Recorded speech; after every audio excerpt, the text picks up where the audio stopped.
Бу бәйрәмне балалар һәр вакыт көтеп ала, чөнки бу чорда инде мәктәпләрдә укулар тәмамланган һәм каникуллар башланган вакыт була.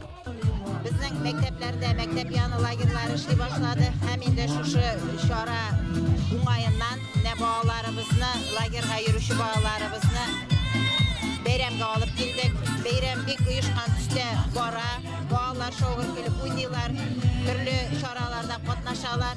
Бәйрәм үткәрү өчен көне дә махсус сойлап алган кебек якты, җылы һәм кояшлы булды.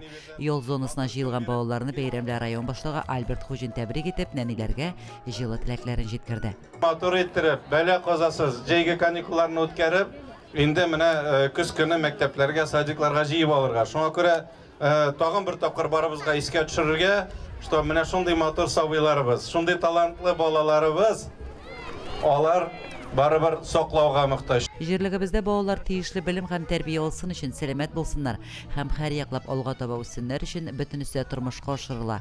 Бу бәйрәм шуның ачык мисалы булды. Сегодня здесь проходит очень красивый, яркий, добрый праздник, посвященный нашим детям. Дети счастливы, родители счастливы. Очень красивые выступления были, дети раздали мороженое. Главное, чтобы наши дети были счастливы, жили в мире. Бәйрәм концерт номерлары белән дәвам итте. Күбәләктә ишеп кына биегән бию коллективлары, әкият геройлары чарага тагын бер ям өстәде. Чара бик матур үтте. Шундый күп балалар, әтәнләр килгәннәр. Шундый матур бәйрәм иртәсе булды инде бездә һәм ишеткәннәрчә җырлыйлар.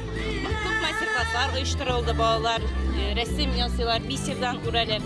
Оештыручылар бик зур, молодцылар, аларга бик зур рәхмәт. Балаларны яклау көнен инде без барыбыз да сагынып көтеп алабыз. Бигрәк тә бездән дә ныграган инде балаларыбыз көтеп ала. Район хакимиятенә бик зур рәхмәт әйтәсем килә шундый матур бәйрәм ясаганга, безнең балаларыбызны сөендергәнгә. Көн дә шундый матур булды. Кояшлы, җылы, кызу. Без инде китапханәчеләр белән үзебездә әлегә бәйрәмгә чыктык. Китап күргәзмәсе белән, ике төрле мастер-класс белән. Бәйрәм күңел ачу чаралары белән бергә үрелеп барды. Интеллектуаль һәм хәрәкәтле ойыннар, мастер-класслар аеруча сабыйлар күңеленә хуш килде. Аерым мәйданчыкта балалар ГТО нормативларын да тапшырды. Спорт ярышларында да катнашты. Бүләк итеп бәйрәмгә килгән һәр балага туңдырма өләштеләр. Лилия Шәймиева, Динар Нуртдинов, Мөслим телевидениесе.